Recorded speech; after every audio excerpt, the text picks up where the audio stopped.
Assalamu alaikum guys, welcome to our YouTube channel and today's our topic is fund flow statement। Fund flow statement के हम इसमें बताएंगे कि हम अपने फंड्स को किस तरीके से यूज़ करते हैं और किस तरीके से हम अपने सोर्सेज अर्न करते हैं। तो हम अपने इस एक क्वेश्चन को जो आपके पास आने वाला है, इस क्वेश्चन के मद्देनज़र रखते हुए हम अपने मज़ीद फंड फ्लो स्टेटमेंट के बारे में देखेंगे कि सबसे पहले हम अपना वर्किंग कैपिटल किस तरीके से फाइंड आउट करते हैं और उसके बाद हम किस तरीके से आगे वर्किंग करेंगे। तो यहाँ पर हमारे पास current assets, fixed assets, long term liabilities और शॉर्ट टर्म लायबिलिटीज़ और किस तरीके से हमारे पास कितना कैपिटल जो है वो 2 सालों का मौजूद है।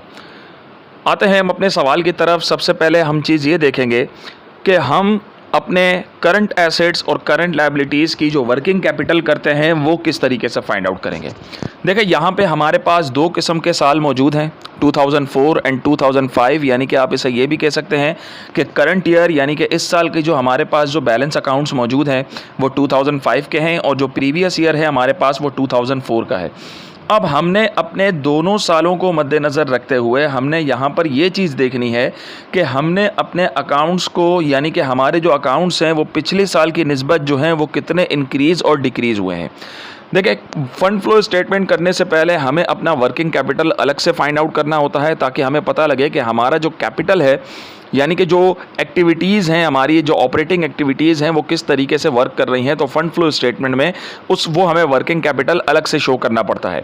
हमेशा याद रखिएगा एक चीज़ कि जब हम वर्किंग कैपिटल शो कर रहे होंगे तो वर्किंग कैपिटल में हम सिर्फ और सिर्फ करंट एसेट्स और करंट लायबिलिटीज़ को लेंगे। हम फिक्स्ड एसेट्स और फिक्स्ड लायबिलिटीज़ को और लॉन्ग टर्म लायबिलिटीज़ को यानी कि फिक्स्ड लायबिलिटीज़ हमारी और हम कैपिटल को इसमें शो नहीं करेंगे क्योंकि वो हमारे अलग फंड्स, वो हमारे फंड्स, सोर्सेज ऑफ फंड्स हैं और यूजेस ऑफ फंड्स हैं। तो यहाँ पर हम अपने क्वेश्चन की तरफ जाते हैं कि किस तरीके से हम कंप्यूटेशन करते हैं वर्किंग कैपिटल की। हमारे पास 2 साल मौजूद हैं, पर्टिकुलर्स में हमारे पास सारे अकाउंट्स आ जाएंगे। फिर हमारे पास 2 सालों का बैलेंसेज मौजूद है जो हमने पुट किया है, जो आपने वीडियो के स्टार्ट में क्वेश्चन देखा था उससे रिलेटेड ही हम इस क्वेश्चन को सॉल्व कर रहे हैं। 2004 में हमारे पास जो बैलेंस था 5000 और 2005 में जो हमारे पास कैश बैलेंस था 6000। तो इसका मतलब है कि हमारे पास जो कैश इंक्रीज़ हुआ है वो इंक्रीज़ हुआ है 1000 रुपीज़ से। अब इसका हरगिज़ ये मतलब नहीं है कि हमने पूरे साल में कैश इस्तेमाल नहीं किया बल्कि 1000 मज़ीद इंक्रीज़ हो गया। मतलब जो फ़ंड्स जो हमारे पास कैश अवेलेबल था वो यूजेज करने के बाद हमने कहाँ पे किया, कहाँ यूज़ किया, वो तो हम कैश फ्लो स्टेटमेंट में डिस्कस करते हैं। पूरी अपने कैश की जो है वो पूरी की पूरी जो है वो चीज़ें बताते हैं कि हमने कैश को कहाँ कहाँ यूज़ किया। लेकिन फ़ंड फ्लो स्टेटमेंट में हम यहाँ पर ये चीज़ें शो कर रहे हैं कि आया साल के शुरू में हमारे पास जो बैलेंसेस थे वो कितने थे और साल के एंड में हमारे पास जो बैलेंसेज हैं वो कितने हो गए। तो इस तरीके से कैश हमारे पास हमने देखा कि पूरे साल में इंक्रीज डिक्रीज होने के बाद जो आखिर में हमारे पास जो कैश का बैलेंस था वो 1000 इंक्रीज हो गया। फिर डेप्टर्स की तरफ आते हैं, अकाउंट रिसीवेबल 18 से 28,000 हो गया, यानी कि 10,000 हमारे मजीद जो है वो इंक्रीज हो गए। फिर हम देखते हैं बिल्स रिसीवेबल को। तो बिल्स रिसीवेबल हमारे 2004 में 2000 थे और 2005 में उसकी वैल्यू कम होकर 1000 हो गई, यानी कि बिल्स रिसीवेबल की जो वैल्यू है 1000 डिक्रीज़ हो गई, यानी कि हमने 1000 पे कर दिए, यानी कि हमारे पास से बिल्स रिसीवेबल कम हो गया। फिर उसके बाद हम स्टॉक को देखते हैं, वो 20,000 था हमारे पास, यानी कि इन्वेंट्री अब वो 25,000 हो गई, 5,000 वो इंक्रीज़ हो गई। फिर हम अपनी करंट लायबिलिटीज़ की तरफ जाते हैं, वहाँ पर हम देखते हैं कि हमारी जो लायबिलिटीज़ थी यानी कि क्रेडिटर्स, अकाउंट्स पेबल वो 15,000 थी और अब हो गई हमारी उसकी वैल्यू 18,000, यानी कि 3,000 वो इंक्रीज़ हो गई। फिर हम देखते हैं बिल्स पेबल को। तो बिल्स पेबल हमारे पास 5,000 थे और 4,000 हमारे वो डिक्रीज़ हो गए, तो 1,000 उसकी वैल्यू जो है वो डिक्रीज़ हो चुकी है। अब हमारी वर्किंग कैपिटल का फार्मूला जो हमने अपने पिछली वीडियो में डिस्कस किया था, यानी कि करंट एसेट्स में से करंट लायबिलिटीज़ को हम माइनस कर देंगे। तो 2004 में भी हम यही करेंगे, एसेट्स में से लायबिलिटीज़ माइनस करेंगे तो 25,000 आ जाएगी वैल्यू। 2005 में भी यही करेंगे, एसेट्स में से लायबिलिटीज़ माइनस करेंगे तो 38,000 आ जाएंगी और इंक्रीज़ वाले कॉलम में भी यही करेंगे, एसेट्स में से लायबिलिटीज़ माइनस करेंगे तो 13,000 आ जाएगी और डिक्रीज़ में से 1,000 माइनस करेंगे तो हमारे पास वैल्यू 0 हो जाएगी। एक बात याद रखिएगा कि 2004 और 2005 के दरमियान जो हमारा डिफरेंस होगा, अगर वो डिफरेंस इंक्रीज़ हो रहा है प्रीवियस ईयर से करंट ईयर में तो यानी कि इंक्रीज़ वाले कॉलम में वैल्यू आएगी और अगर डिक्रीज़ हो रहा है तो डिक्रीज़ वाले कॉलम में वैल्यू आएगी। तो ये हमारे पास वर्किंग कैपिटल था। अब हम चलते हैं अपने नेक्स्ट स्टेप की जानिब और वो है हमारा फंड फ्लो स्टेटमेंट, जो एक्चुअल हमने इस क्वेश्चन के अंदर करना था, जिसके लिए हमें पहले वर्किंग कैपिटल फाइंड आउट करना ज़रूरी था।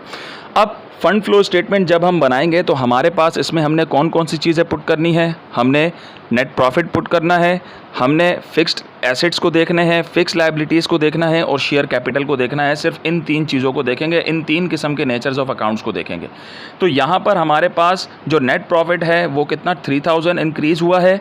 उसके बाद हम अपने सोर्सेज ऑफ फंड्स की हेडिंग में वो अकाउंट पुट करेंगे जहाँ पर हमारे सोर्सेज जो हैं, यानी कि हमारे जो कैश है या वैल्यू जो है वो पिछले साल की निस्बत इंक्रीज़ हुई है।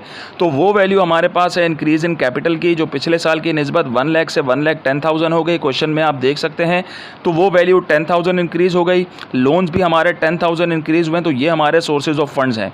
फिर उसके बाद हमने जो प्लांट एंड मशीनरी ख़रीदी है, तो वो प्लांट एंड मशीनरी हमारी ख़रीदी है, तो कैश हमारे पास से चला गया है, डिक्रीज़ हो गया है, तो वो हमने एप्लीकेशन या यूजेस ऑफ फंड्स में लिखा है। तो यहाँ पर प्लांट एंड मशीनरी के अलावा एक और फिक्स्ड एसेट है जिसकी वैल्यू में कोई चेंजिंग नहीं हुई, तो हम इसे बिल्कुल भी नहीं छेड़ेंगे, वो यहाँ पर हमारे पास यूज़ नहीं होगा। अब हम नेट प्रॉफिट का टोटल और सोर्सेज ऑफ फंड का टोटल, जहाँ पर कैश हमारे पास जनरेट हुआ है, हमने उनकी वैल्यू को आपस में प्लस किया, और वो जहाँ पर सोर्सेज हमारे पास यानी कि जो एप्लीकेशन जो यूसेज ऑफ फंड्स हुए हमने वो उसमें से माइनस किया, तो हमारे पास इंक्रीज़ इन फंड्स आ गया 13,000।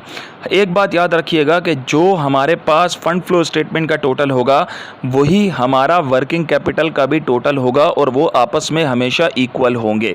तो ये हमारे पास एक फंड फ्लो स्टेटमेंट की वैल्यूज़ थी, ये हमारे पास फंड फ्लो स्टेटमेंट के कुछ बैलेंसेस थे और तरीक़ाकार थे जिसके ज़रिए हम कंप्यूटेशन करते थे, and that is our today's topic. So guys, hope आप लोगों को हमारा ये टॉपिक जो है वो समझ आया होगा।